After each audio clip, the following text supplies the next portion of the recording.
As-tu déjà remarqué que certaines notes te paraissent faciles à chanter, quand d'autres te semblent demander un effort colossal ou donnent l'impression que la voix change complètement? Un peu comme si tu avais plusieurs voix. Aujourd'hui, on va découvrir le concept de registres vocaux, ou pourquoi tu sembles avoir plusieurs voix, comment ils fonctionnent et comment les exploiter sans fatigue. Comprendre les registres vocaux, c'est la clé pour pouvoir chanter avec plus de liberté et de sécurité, surtout lorsque la voix monte et traverse des zones délicates. C'est parti pour l'exploration, et pour plus de détails, retrouve toutes les sources en description. Parfois, lorsque tu chantes et que tu cherches à atteindre une note aiguë, tu peux sentir une zone où ta voix paraît instable, plus légère, ou donne l'impression de se déconnecter. Ce n'est pas une erreur, c'est souvent une zone de transition où la coordination de la voix change. Historiquement, on a appelé ces différentes coordinations voix de poitrine, voix de tête, falsetto. Mais attention, là encore, tous ces mots ne décrivent pas la même chose. La voix de poitrine et la voix de tête décrivent surtout des sensations. Mais pendant longtemps, on ne savait pas précisément quel réglage du corps était en jeu. Ces termes sont donc nés de l'écoute et des sensations, avant que la science puisse décrire ce qui change réellement dans la voix. Dans les années 70, Cornelius Reed, pédagogue de la voix, observe le fonctionnement vocal à travers l'écoute et la sensation. D'après lui, la voix ne fonctionne pas en plusieurs registres mécaniques séparés, mais comme un seul système vocal qui change de qualité selon l'organisation du corps. Pour chanter efficacement, la voix fonctionne mieux lorsque l'on ne cherche pas à contrôler volontairement tous les ajustements fins, mais qu'on les observe et qu'on les laisse s'ajuster naturellement. Autrement dit, pendant le chant, le chanteur n'essaie pas de contrôler volontairement chaque geste, mais laisse s'ajuster naturellement le souffle, le larynx et les espaces de résonance. Imagine pour marcher si tu devais surveiller chaque muscle de ta jambe,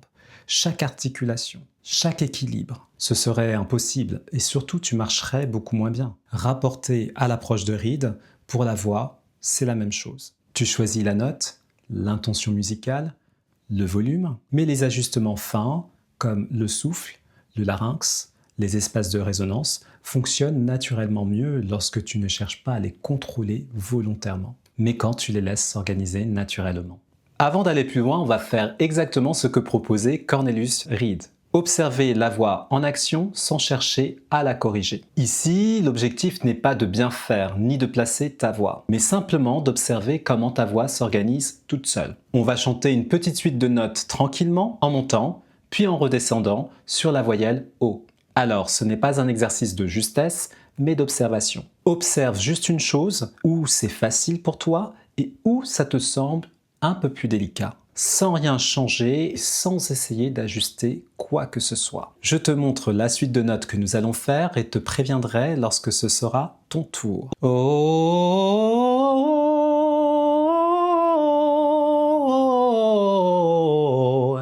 à toi.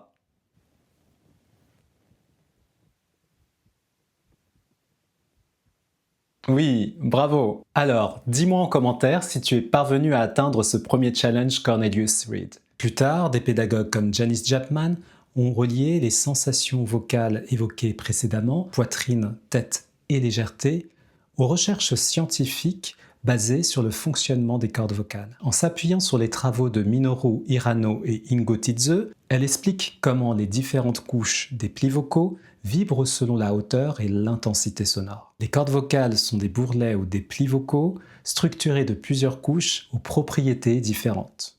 Et pour simplifier, on peut les comprendre comme deux parties fonctionnelles. Le corps ou la partie plus profonde des cordes vocales comprend le muscle vocalis et la couche profonde de la lamina propria, souvent appelée ligament vocal. La couverture des cordes vocales est quant à elle composée de couches plus fines et plus souples à la surface. Selon la hauteur et aussi selon l'intensité du son, les cordes vocales ne vibrent pas avec la même épaisseur ni de la même manière. Cela modifie profondément la sensation du son et explique l'existence de différents mécanismes laryngés que Janis Joplin nomme M0, M1, M2, etc. M0 correspond au mécanisme du vocal fry, souvent appelé voix craquée ou de manière imagée, friture sur la ligne. Ici, les plis vocaux vibrent très lentement de façon relâchée. Le son est grave, irrégulier et crépitant. Ce son n'est pas fait pour être fort ni porté, il est produit avec très peu d'air. Imagine que tu viens de te réveiller et que tu as la flemme de parler. Et tu laisses sortir de ta bouche un son dépourvu d'énergie. Comme cela par exemple. À toi. Oui, bravo. M1 correspond au mécanisme de la voix parlée ou de la voix de poitrine. Dans ce mode, les plis vocaux vibrent avec une plus grande épaisseur, avec un son plus riche, stable et bien ancré. C'est le mode principal de la parole et d'une grande partie du chant. Dis normalement « j'aime chanter », puis chante cette phrase dans une zone confortable pour ta voix, proche de la voix parlée. Et sans rien ajouter, observe simplement si le son te paraît stable, facile à faire et plus ancré dans le corps. Alors, je te montre d'abord, puis ce sera à ton tour. J'aime chanter. J'aime chanter. À toi. Oui, bravo. Ce mécanisme, on l'a tous. Ce qui change, c'est jusqu'où il est confortable chez chacun. Et ça, on y reviendra plus tard dans une prochaine vidéo.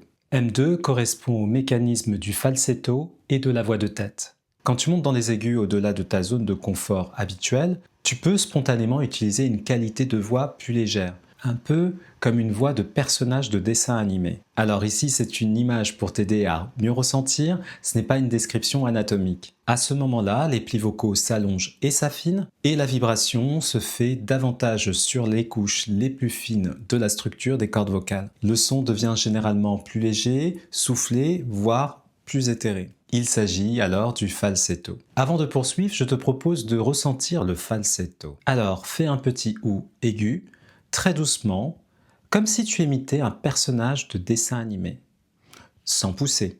Ici, observe la légèreté du son, l'absence d'effort et comment la voix s'organise différemment qu'en voix parlée. Je te montre d'abord, puis ce sera à ton tour. Ouhou! À toi. Oui!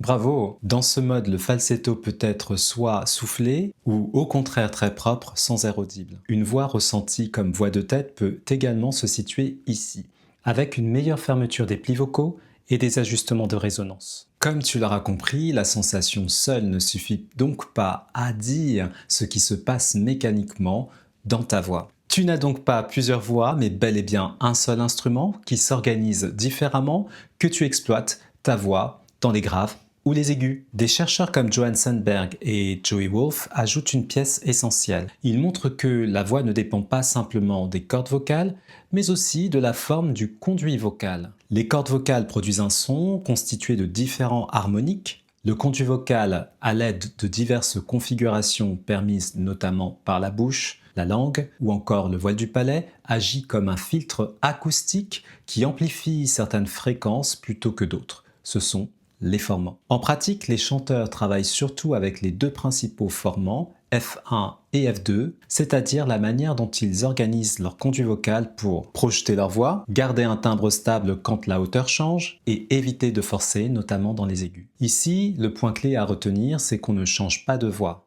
On change juste la façon dont le même instrument est amplifié acoustiquement.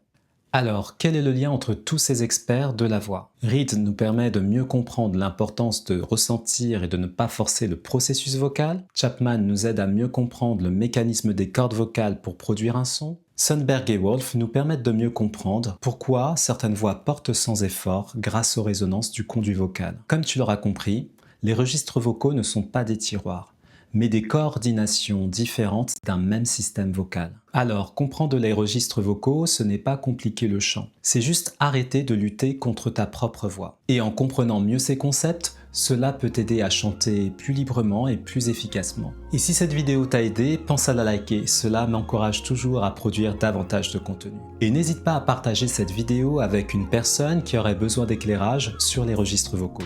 Enfin, abonne-toi et active la cloche de notification pour ne rien rater des prochaines vidéos.